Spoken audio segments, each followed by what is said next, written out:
Dans l'aéroport de Clermont-Ferrand, Élise observait les voyageurs monter la passerelle menant à l'Airbus. Hôtesse de l'air expérimentée, elle tentait de deviner les personnalités qu'elle allait devoir gérer durant ce vol vers Nice. Son regard s'attarda sur un homme qui semblait annoncer des complications. Grand, vêtu d'un costume sur mesure bleu marine aux fines rayures, il portait une chaîne en or massif autour du cou, large comme 2 doigts. Son regard dédaigneux balayait la cabine comme s'il jaugeait des déchets humains point déjà légèrement éméchés. Il commença dès les premières minutes à réclamer une attention particulière. « Chérie », lança-t-il d'une voix forte, s'adressant à Élise, « un petit cognac, mais pas cette piquette de supermarché, hein? Je veux du vrai, du goûteux. Et puis, une petite assiette avec ça, vite fait. J'ai pas toute la journée, moi. » Son ton tranchant fit frissonner Élise, qui aurait aimé lui répondre qu'il avait déjà largement entamé sa dose au bar de l'aéroport et que leur cognac était d'une qualité irréprochable. Mais elle se contenta d'un sourire poli et d'un calme professionnel. « Monsieur, nous allons bientôt décoller. Je vous invite à attacher votre ceinture et patienter quelques instants. » Le ton monta. « Tu te rends compte à qui tu parles ?» ronchonna-t-il en serrant les dents. Heureusement, une passagère assise à côté, une brune élancée vêtue d'une robe noire élégante qui épousait ses formes sans en dévoiler trop, s'adressa à Élise. « S'il vous plaît, pourriez-vous me déplacer en économique? Je sens que je ne devrais pas être ici. Je suis sûre que quelqu'un acceptera de changer de place avec moi, pour un peu plus de confort. » Elle s'approcha d'un air conspirateur et chuchota, « J'ai eu une sorte de pressentiment, il faut que je sois là-bas, pas ici, sinon il va se passer quelque chose de grave. » Élise la escruta, hesitante. La dame ne semblait pas folle, et Élise avait appris à faire confiance à ses intuitions, même quand elles semblaient irrationnelles.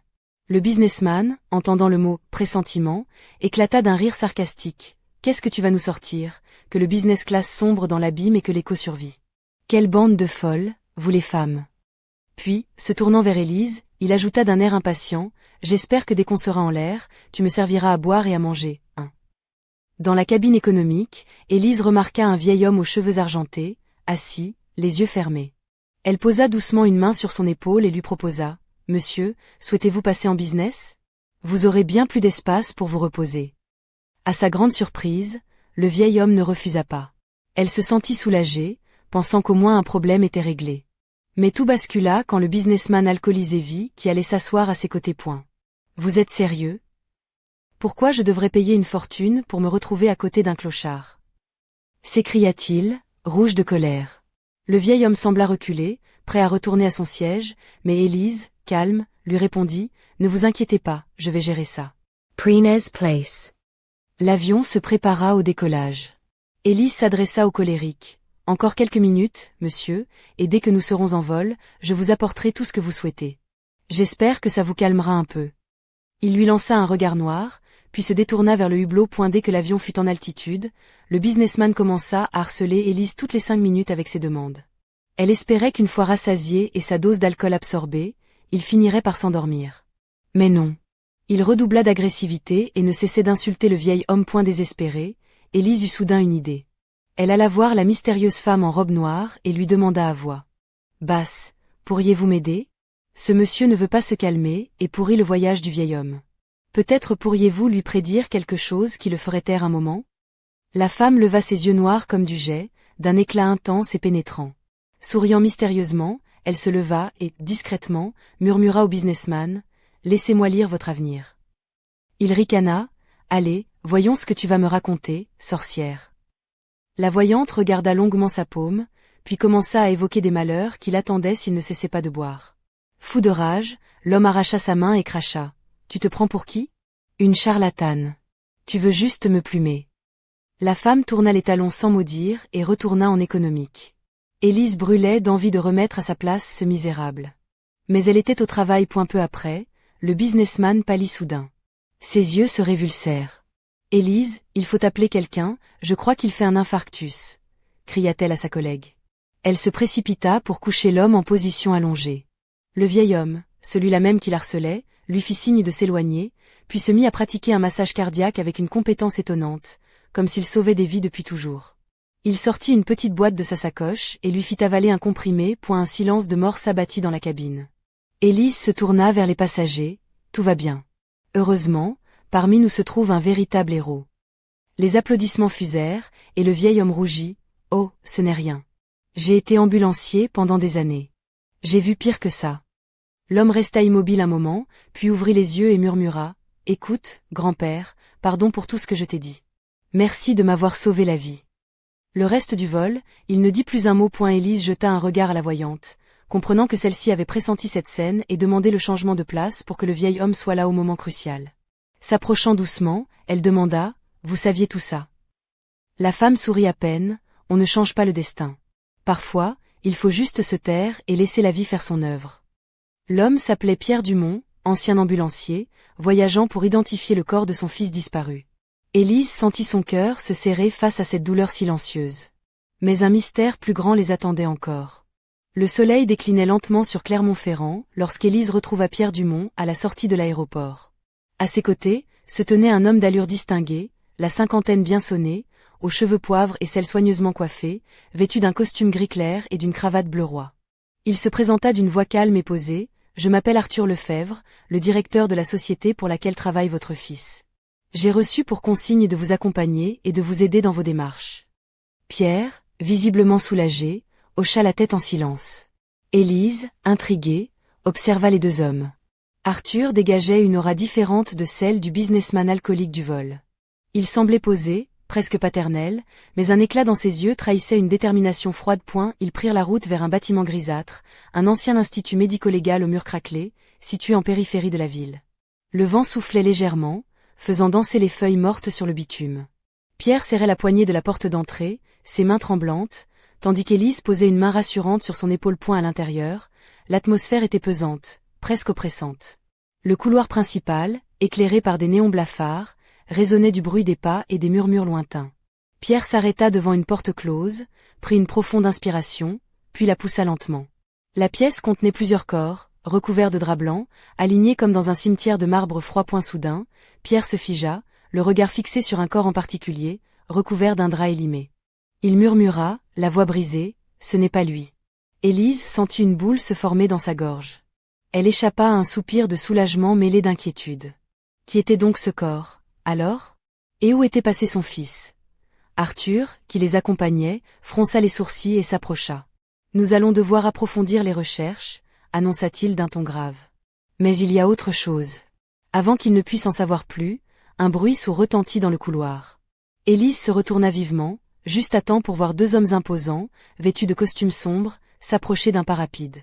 Le plus grand, au visage fermé, déclara d'une voix basse mais autoritaire. « Messieurs Dumont et Lefebvre, nous avons à vous parler concernant la disparition de votre fils. » L'air se fit soudain plus lourd. Pierre blêmit, Élise sentit son cœur battre à tout rompre. Arthur échangea un regard rapide avec elle, puis prit la parole. « Nous sommes prêts à coopérer.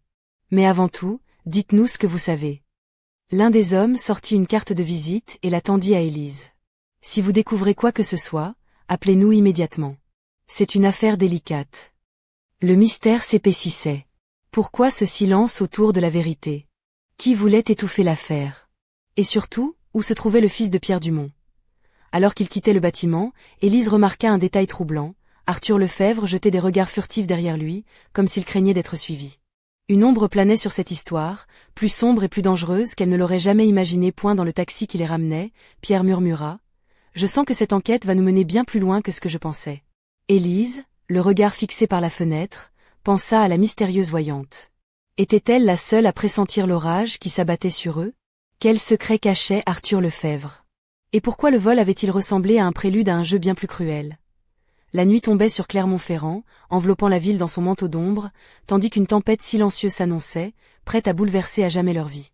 Les premières lueurs de l'aube filtraient à travers les volets de l'appartement d'Élise, situé dans une ruelle calme du vieux quartier de Montferrand. Elle s'était levée tôt, le sommeil encore lourd de la nuit agitée, et revivait sans cesse les événements de la veille. La silhouette de Pierre, si fragile et pourtant si déterminée, hantait ses pensées, tout comme le regard énigmatique d'Arthur Lefebvre. Ce matin-là, Élise opta pour une tenue légère mais élégante.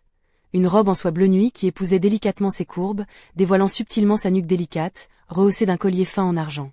Ses escarpins noirs à talons aiguilles claquaient doucement sur le parquet ancien, tandis qu'elle glissait ses mains dans les poches de sa veste tailleur, prête à affronter une nouvelle journée pleine d'incertitudes. Elle avait décidé de rendre visite à la voyante, Anna, dans son modeste appartement de Chamalières, persuadée que ses conseils pourraient éclairer ce mystère qui s'épaississait. Anna l'accueillit avec un sourire calme, vêtue d'une longue robe noire à manches transparentes, ornée de dentelles délicates, qui donnait à sa silhouette une allure à la fois mystérieuse et magnétique. Ses yeux, d'un noir profond, semblaient percer les secrets les plus enfouis. Vous avez l'air fatiguée, Élise, dit-elle d'une voix douce, presque hypnotique. Le poids du destin pèse lourd sur vos épaules. Élise prit place sur un fauteuil en velours pourpre, croisa les jambes, dévoilant une jambe fine et élégante, puis confia, votre avertissement. Vous aviez raison. Quelque chose de terrible se prépare. Je sens que nous sommes au bord du gouffre, mais je ne sais pas encore comment l'éviter. Anna hocha la tête. Le temps est un fleuve capricieux. Parfois, il faut plonger dans ces eaux troubles pour en découvrir les secrets. Mais prenez garde, certaines vérités sont comme des serpents, elles mordent et ne lâchent pas facilement. Elle tendit une main ornée de bagues anciennes vers une petite boule de cristal posée sur la table basse. La lumière vacillante dans la pièce dansait sur les murs, créant une ambiance presque surnaturelle. Je vais vous montrer une image. Dans la sphère translucide, Élise vit une scène troublante. Une silhouette masculine, affaiblie, enfermée dans une pièce sombre, tandis qu'à l'extérieur, une ombre menaçante croisait des bras, observant silencieusement. C'est lui, murmura Élise, le souffle coupé. C'est mon ami Pierre et son fils. Anna sourit, un brin mystérieuse, ils sont vivants, mais prisonniers d'un destin sinistre. Et ce n'est que le début du combat. Soudain, la sonnette retentit, brisant le silence. Élise se leva, le cœur battant, et ouvrit la porte. Sur le seuil se tenait Arthur Lefebvre, l'air grave, ses yeux d'acier croisant les siens. Élise, il faut que nous parlions. Ce que je vous ai caché jusqu'ici pourrait tout changer. Un frisson parcourut son échine. Le voile se levait lentement sur un secret plus sombre que tout ce qu'elle avait imaginé. Et au fond d'elle, elle savait que la partie ne faisait que commencer. Arthur entra sans attendre d'invitation, refermant doucement la porte derrière lui. Son costume impeccable trahissait un homme habitué à commander, mais ses traits étaient marqués par la fatigue et une tension palpable. Élise, toujours vêtue de sa robe bleu nuit, sentit une vague d'appréhension mêlée à une étrange attraction. Il y avait quelque chose de troublant dans son regard, une lueur presque hypnotique. Je sais que vous avez confiance en Pierre, commença Arthur d'une voix basse, mais il y a des choses que vous ne savez pas, des affaires dont je n'ai pas parlé, parce que je voulais vous protéger. Élise croisa les bras, un sourire ironique aux lèvres. Protéger? Vous pensez que cacher la vérité est une protection? Arthur baissa les yeux un instant, puis reprit, plus ferme. Votre mari, Igor, est lié à un réseau clandestin qui exploite illégalement des mines d'or dans le Massif central. Votre fils, Yuri, a découvert des documents compromettants. C'est pour ça qu'il a disparu. Le choc fut violent. Élise sentit son souffle se couper, comme si un poids énorme venait de s'abattre sur ses épaules. Vous êtes en train de me dire que mon mari est un criminel? Que mon fils est en danger à cause de lui? Arthur hocha la tête. Oui. Et ce n'est pas tout. J'ai été mêlée à cette affaire malgré moi, mais j'essaie maintenant de faire ce qui est juste. Élise s'approcha de lui, son regard brûlant d'une détermination nouvelle. Alors, que comptez-vous faire? Arthur esquissa un léger sourire, presque triste. Nous allons monter une opération pour les sauver. Mais il faut être rapide et prudent. Le téléphone d'Élise vibra soudain. Elle décrocha, c'était Anna, la voyante. D'une voix pressée, elle murmura, « Élise, ils arrivent. Fuyez pendant qu'il est encore temps. » Un silence lourd s'installa. Arthur lança un regard vers la fenêtre, puis vers la porte. Nous sommes déjà en retard. Un bruit sourd retentit dans le couloir, des pas rapides, des voix graves, des ordres criés. Élise sentit son cœur s'emballer. Elle échangea un regard avec Arthur, puis, sans hésiter, attrapa son sac et se dirigea vers la sortie. Dans l'escalier, la tension monta. Les pas se rapprochaient, menaçants. Arthur murmura, « Gardez votre calme. Suivez-moi. » Ils déboulèrent dans la cour, où un vieux fourgon blanc les attendait, moteur ronronnant. Élise monta en premier, le souffle court, tandis qu'Arthur verrouillait la porte derrière lui. Le véhicule démarra en trombe, s'engageant dans les ruelles étroites de Montferrand, tandis que dans le rétro, les silhouettes des poursuivants se dessinaient, déterminés. Et la nuit était tombée, enveloppant la ville d'un voile d'obscurité, propice aux secrets et aux trahisons. Élise comprit qu'elle venait de plonger dans un monde où chaque pas pouvait être le dernier, où la vérité se cachait derrière un masque de mensonge. Dans son esprit, une question brûlait. Jusqu'où était-elle prête à aller pour sauver ce qu'elle aimait? Le fourgon serpentait à travers les ruelles sinueuses, leurs phares perçant à peine l'obscurité épaisse de la nuit au-dessus de Clermont-Ferrand.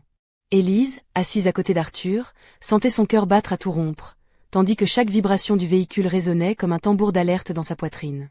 Son regard se posait parfois sur lui, ce mélange étrange de force et de vulnérabilité, tandis que ses mains serraient fermement la coudoir, comme pour se raccrocher à la réalité. Soudain, Arthur ralentit, bifurquant dans une impasse bordée de vieux murs de pierre recouverts de lierre. Le véhicule s'arrêta devant une porte en bois massif, dissimulée derrière un épais rideau de glycine fanée. Il descendit, sortit une clé d'une poche intérieure et ouvrit sans un bruit. Élise le suivit, découvrant un petit refuge caché, un ancien atelier transformé en sanctuaire secret. À l'intérieur, les murs étaient tapissés de cartes, de plans et de photographies. Une lampe à abat-jour diffusait une lumière tamisée, qui caressait les visages fatigués de plusieurs personnes réunies autour d'une table. Parmi elles, Pierre Dumont levait les yeux, une lueur d'espoir mêlée à la fatigue dans le regard. Arthur s'approcha de lui et lui murmura « Tout est prêt.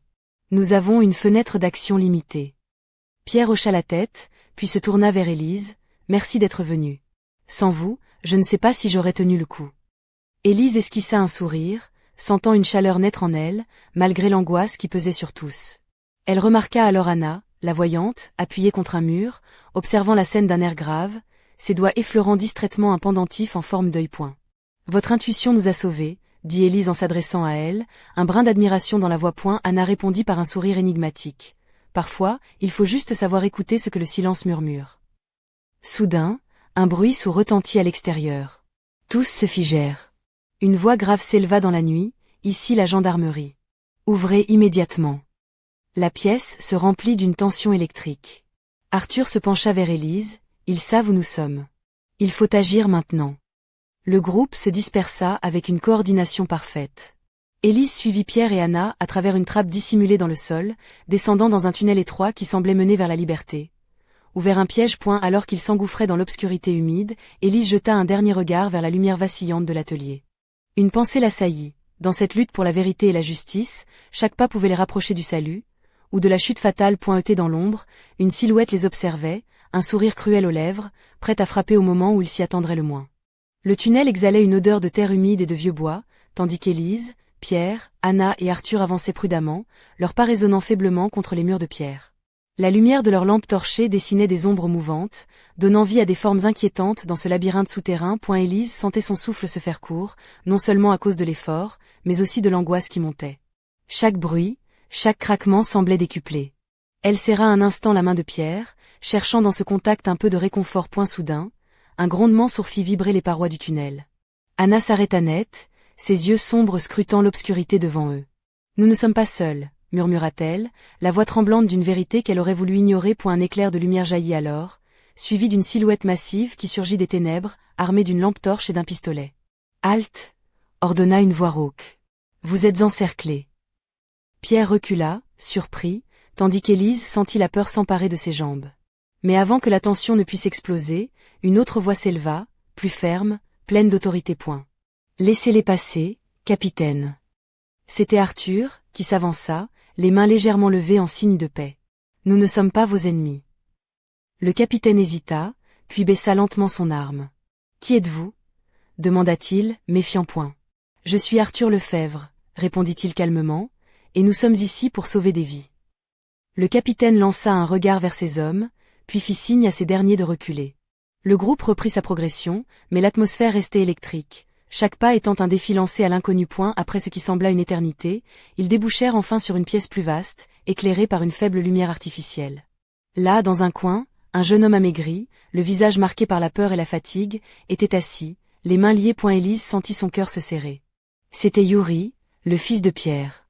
Elle s'approcha lentement, les larmes aux yeux, tandis que Pierre s'agenouillait près de lui, murmurant des paroles rassurantes. Mais alors qu'il commençait à dénouer ses liens, un bruit sec retentit derrière eux. La porte se referma brutalement, les plongeant dans l'obscurité la plus totale. Une voix froide résonna dans la pièce. « Vous pensiez vraiment que ce serait aussi simple ?» Un silence glacial suivit, tandis que la lumière vacilla, annonçant un nouveau danger, plus insidieux et terrifiant encore. Le combat pour la vérité ne faisait que commencer. La pénombre oppressante enveloppait la pièce tandis que la porte claquait avec fracas derrière eux, les enfermant dans un silence lourd de menaces.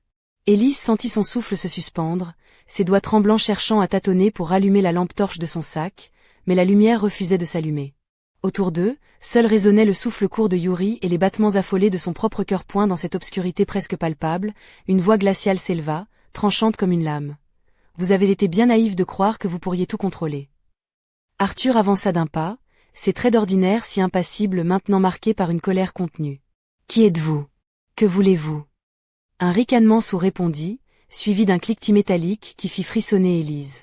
Je suis celui qui tire les ficelles, monsieur Lefebvre. Et vous, madame, vous avez réveillé des forces qui dépassent votre entendement. Le faisceau d'une lampe s'alluma soudain, dévoilant un homme d'âge moyen, au visage dur et aux yeux perçants, vêtu d'un trench coat sombre. Son regard se posa sur Élise avec une intensité troublante, comme s'il cherchait à lire au plus profond de son âme. Élise, malgré la peur qui la tenaillait, redressa la tête, défiant cet homme du regard. Vous ne nous ferez pas peur. Nous sommes ici pour protéger ceux que vous retenez prisonniers. L'homme sourit, un sourire froid et dénué d'émotion. Oh, je ne retiens personne prisonnier. Tout ceci n'est qu'un jeu d'échecs, et vous êtes les pions. Pierre, toujours agenouillé près de Yuri, se redressa avec détermination. Alors préparez-vous à perdre la partie. Un silence tendu s'installa, seulement brisé par le bruit sourd d'une porte qui s'ouvrait au loin. Des pas lourds approchaient, accompagnés de murmures indistincts.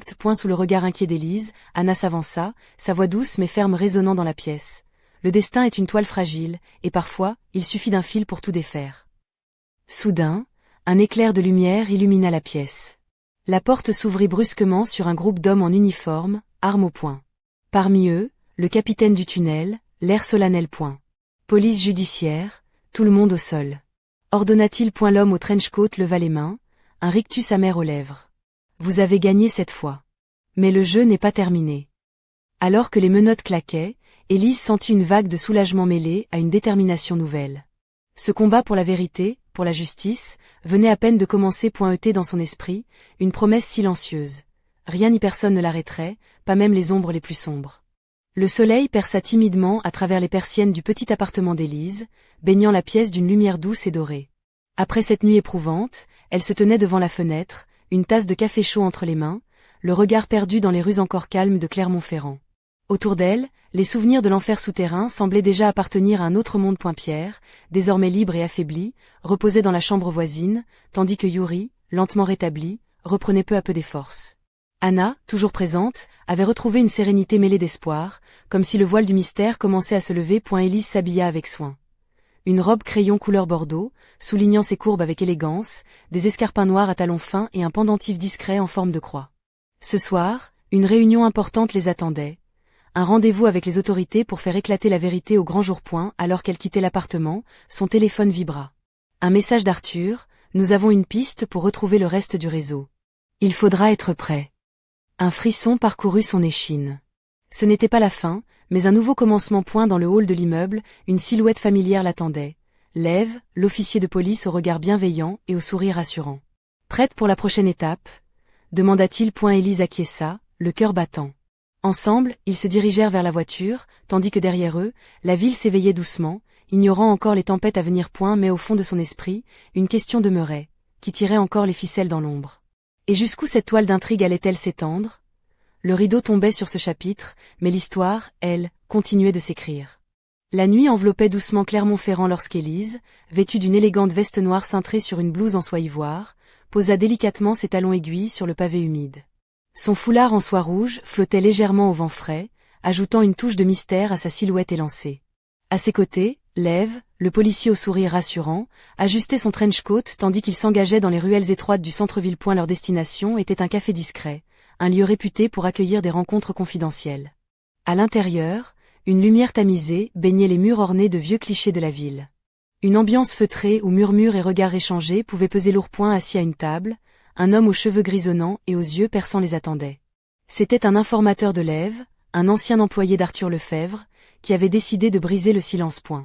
Vous êtes sûr de ce que vous avancez? Demanda Élise, sa voix douce mais ferme, tandis qu'elle croisait les jambes, dévoilant un bas fin noir, subtilement révélé par la fente de sa jupe. L'homme hocha la tête, sortant un dossier épais de sa mallette. Il y a des transactions douteuses, des comptes offshore, et surtout, des complices dans les hautes sphères. Ce réseau est plus vaste que vous ne l'imaginez. Lev fronça les sourcils. Il faudra agir vite et avec précaution. Soudain, la porte du café s'ouvrit brusquement. Une silhouette familière fit irruption. Anna, la voyante, toujours enveloppée de son aura mystérieuse, vêtue d'une robe noire élégante aux manches transparentes, ses yeux brillant d'une intensité nouvelle. Je viens d'avoir une vision, annonça-t-elle d'une voix calme mais urgente. Quelque chose d'important va se produire demain soir, ici même. Élise échangea un regard avec l'Ève, le poids de la menace palpable. Nous devons être prêts. Alors que les ombres dansaient autour d'eux, la tension monta d'un cran. Le jeu de la vérité et du mensonge continuait, plus dangereux et envoûtant que jamais pointé dans le silence complice du café, une promesse muette résonnait. Le combat ne faisait que commencer. Les heures s'égrenaient lentement dans l'ambiance feutrée du café, où les conversations à voix basse mêlaient secrets et stratégie. Élise, toujours vêtue de sa robe bordeaux ajustée, laissait parfois retomber ses longs cheveux bruns sur ses épaules, dévoilant la ligne délicate de son cou, accentuée par un fin collier d'argent. Ses yeux, profonds et déterminés, scrutaient chaque visage autour de la table, à l'affût du moindre indice. Lève, à ses côtés, consultait une tablette où défilaient des informations confidentielles, tandis qu'Anna, dans son coin, fermait les yeux un instant, cherchant à capter les murmures du destin. Soudain, un bruit sourd retentit à l'entrée. La porte s'ouvrit violemment, projetant un courant d'air glacé. Un homme grand, au regard perçant et à l'allure menaçante, pénétra dans la pièce. Son costume noir impeccable contrastait avec la tension palpable qu'il dégageait. Je crois que nous avons un invité, murmura Élise, son souffle se coupant légèrement, tandis qu'elle se redressait, prête à affronter la tempête. L'inconnu s'avança, un sourire narquois aux lèvres. Madame Lefebvre, quelle surprise de vous voir ici. Vous jouez un jeu dangereux. Un silence pesant s'installa. L'Ève posa une main ferme sur le bras d'Élise, un avertissement silencieux. L'homme poursuivit, vous ne savez pas dans quoi vous vous êtes embarqué. Il est encore temps de faire marche arrière. Mais Élise, le regard brûlant de défi, répondit avec une assurance tranquille, je ne reculerai pas. Pas tant que la vérité ne sera pas révélée. Autour d'eux, le temps sembla suspendre son vol. Le combat pour la justice venait de prendre une nouvelle dimension, et chacun savait que l'issue resterait incertaine. Dans l'ombre, des yeux invisibles observaient, prêts à frapper au moment opportun. La nuit, complice silencieuse, gardait jalousement ses secrets.